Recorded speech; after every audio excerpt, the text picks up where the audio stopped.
Mais um devocional Intensa no ar, onde conhecemos mais do Pai e nos aprofundamos nele.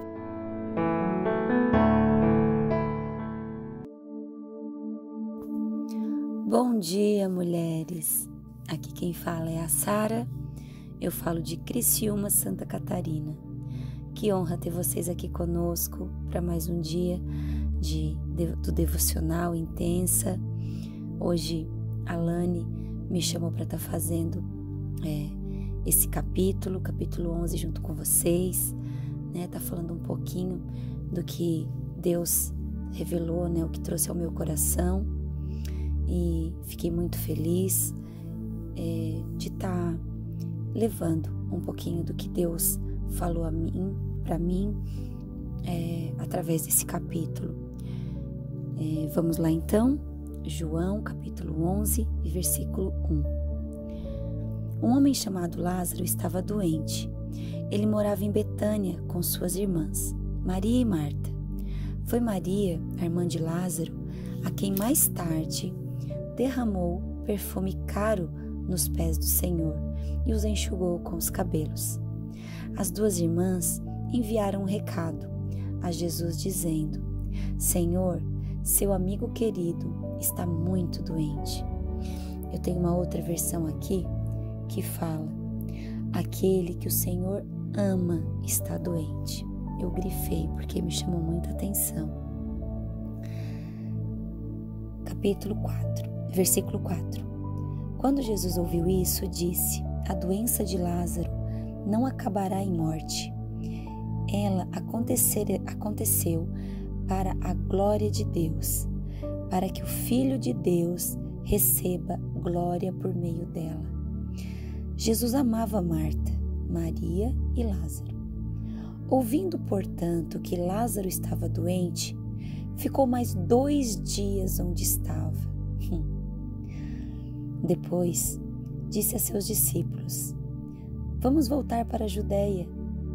Os discípulos se opuseram, dizendo: Rabi, apenas alguns dias atrás o povo da Judeia tentou apedrejá-lo. Ainda assim o Senhor vai voltar para lá? Jesus respondeu: há 12 horas de claridade todos os dias. Durante o dia, as pessoas podem andar com segurança, conseguem enxergar, pois tem a luz. À noite, porém, correm o risco de tropeçar, pois não há luz.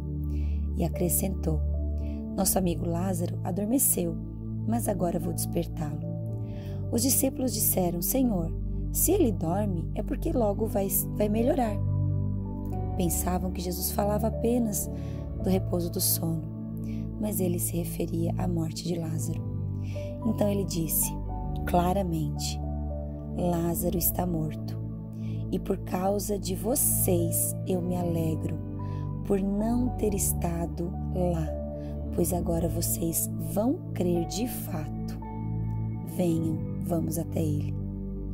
Tomé, apelidado Dídimo, disse aos outros discípulos: vamos lá também para morrer com Jesus. Até o versículo 16. Gente, essa passagem é muito forte para mim, porque Betânia fala muito comigo. Betânia é um lugar onde Jesus amava estar. E quando eu estava lendo essa parte, né, ali do versículo, assim que começa, né, o versículo que fala que eles eram de Betânia, né, me chamou a atenção, porque ali em Betânia fala que Jesus encontrava Marta, Maria e Lázaro. Marta, Jesus encontrava que era aquela que servia. Maria, aquela que estava aos pés dele, adorando. E Lázaro era o amigo. Será que nessa manhã você pode parar um pouquinho para pensar se você é essa Betânia que Jesus gosta de estar, que Jesus ama estar? Você tem um pouquinho de cada uma dessas coisas? Você tem um pouquinho de Marta? Você serve o reino? Você serve as pessoas? O que você encontra um pouquinho disso dentro de você? Você tem Maria, aquela que o adorava, aquela que estava no chão, aquela que estava prostrada aos seus pés? E você é aquela pessoa que é sensível a abrir o coração e deixar ser amado por Jesus? Não apenas amar Jesus, mas deixar Ele te amar. É tão lindo porque fala que Lázaro é aquele que o Senhor ama. Você deixa Ele te amar, você abre o seu coração para que Ele possa estar demonstrando que Ele te ama.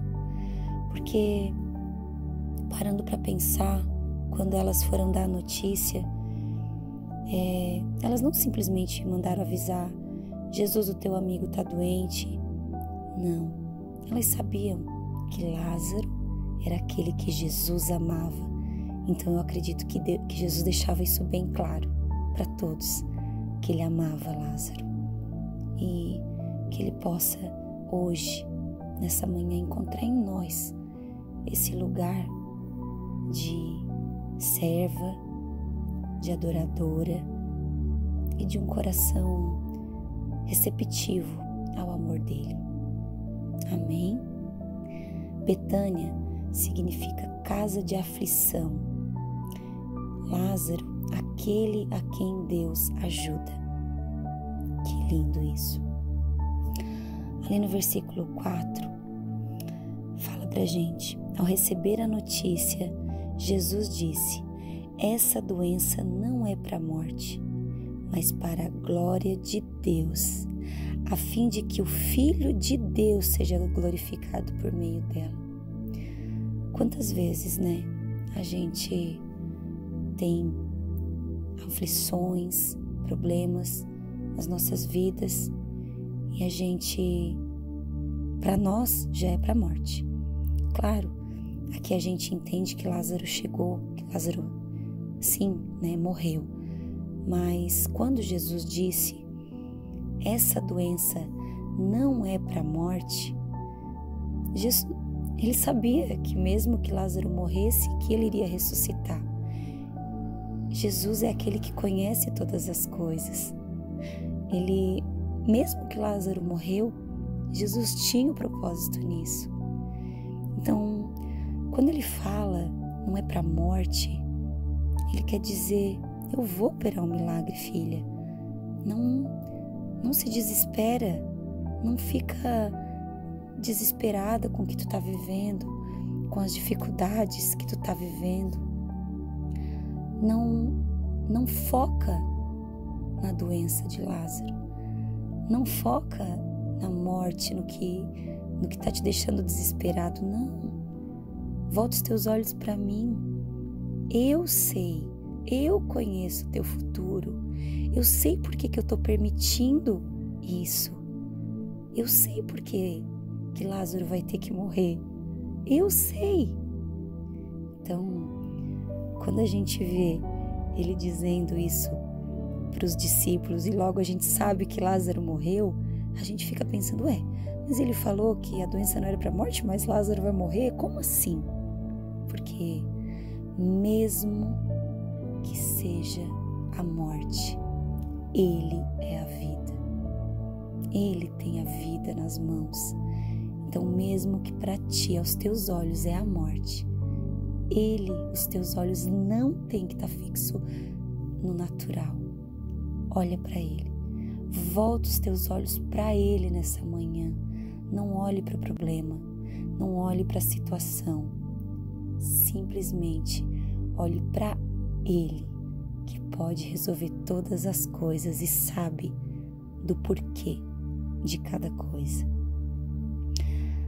No versículo 6, ele diz: quando soube que Lázaro estava doente, ainda se demorou 2 dias no lugar onde estava. Uau! Esperou 2 dias.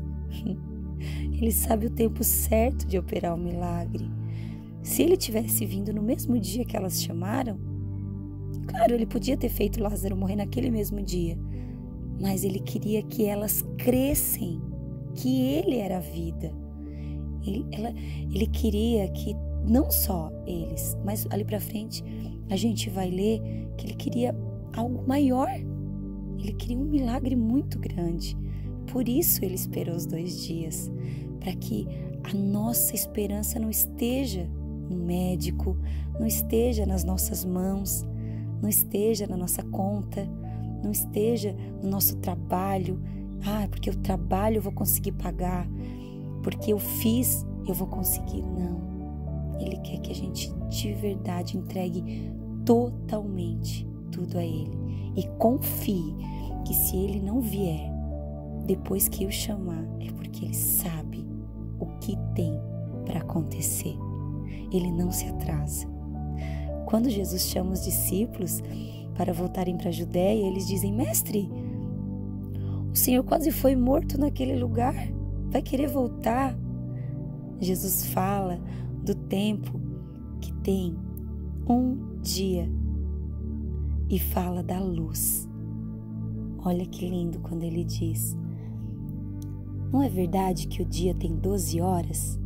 Se alguém andar de dia, não tropeça, porque vê a luz. Quem é a luz? Ali nos capítulos anteriores que a gente ouviu, né? A Lani já falando: eu sou a luz. Eu sou a luz do mundo. Eu sou a luz. Então, se vocês andar comigo, eu sou a luz. Não vão tropeçar. Se vocês confiar em mim, não vão tropeçar. Ainda que venham pedras, eu sou a luz. Eu estarei com vocês. Mas se andar à noite, tropeça, porque ali não há luz. Quem é as trevas? Onde a gente está andando? Com quem a gente está andando? Ele diz que vós sois o sal da terra e a luz do mundo. Quem nós estamos sendo? Nós estamos andando com Ele, que é a luz? Nós estamos clareando o caminho onde a gente está andando? Esse capítulo hoje mexeu muito comigo, me fez refletir demais, muito, sobre essa passagem. O tempo certo, eu sei, o tempo que eu estiver com vocês, enquanto Ele estiver com nós, Ele é a luz. Não há escuridão onde Ele está. No capítulo 8, Ele já havia falado, né? Que Ele era a luz. E a gente precisa entender que Ele é a luz que clareia toda a escuridão. Agora a gente, no capítulo 11, nosso amigo Lázaro adormeceu, mas vou despertá-lo. Então os discípulos disseram: Senhor, se dorme, estará salvo. Jesus falava da morte de Lázaro, mas eles não entendiam. Eles pensavam que Jesus estava falando de um sono normal. Então Jesus fala claramente com eles. Uau! Jesus é tão lindo, tão maravilhoso, que quando Ele fala com a gente, e ainda assim a gente não consegue entender a sua voz, Ele acha situações, meios, detalhezinhos para que tu possa ver: uau, Ele está aqui e Ele está falando comigo. E Ele fala claramente: Lázaro morreu. Por causa de vocês, eu me alegro que eu não estive lá, para que vocês possam crer. Vamos até Ele. Uau! Jesus permite a morte do seu amigo, para que seus outros amigos, os discípulos, pudessem crer. Às vezes Ele permite situações muito difíceis nas nossas vidas, para que outros possam ver a situação sendo solucionada por Ele. Na hora vai doer, na hora vai ser difícil. Eu acredito que Jesus tenha sentido, né? Como depois a gente vai ler nos próximos capítulos, né? Mais para baixo, que Jesus fica triste também pela morte, porque, querendo ou não, Lázaro teve que passar pela dor da morte. E Jesus não gosta de ver nós passar por essas dificuldades. Mas quando a gente se permite ser essa peça fundamental de, uau, eu fico imaginando Jesus pedindo, vamos entrar agora no mundo, né? Vamos fazer um paralelo, né? Jesus perguntando: Lázaro, meu amigo, posso te usar para mostrar para o mundo o que eu posso fazer? Eu acredito que Lázaro amava tanto que disse: mestre, eis aqui a minha vida. Se tu quiser, se tiver que ser. Isso não está escrito, gente, eu que estou imaginando, porque não é fácil as situações que a gente passa, as dificuldades que a gente passa, mas se a gente é de verdade, de todo o coração, confiar que Ele é a vida, que não importa o que aconteça, Ele vai estar ali com a gente para solucionar, a gente vai deixar ser usado por Ele. Então que esse devocional de hoje te pegue, que você pare, reflita, pare e leia com bastante carinho cada linha desse capítulo e diga: Deus, o que tu quer falar comigo? O que tu ainda precisa? Tu precisa que eu enxergue em ti uma luz? Tu precisa que eu confie em ti? Tu precisa que eu tenha um coração mais disposto a deixar ser amado? O que tu queres, Jesus? Que Ele traga ao teu coração o que Ele quer contigo nessa manhã. Que Deus te abençoe.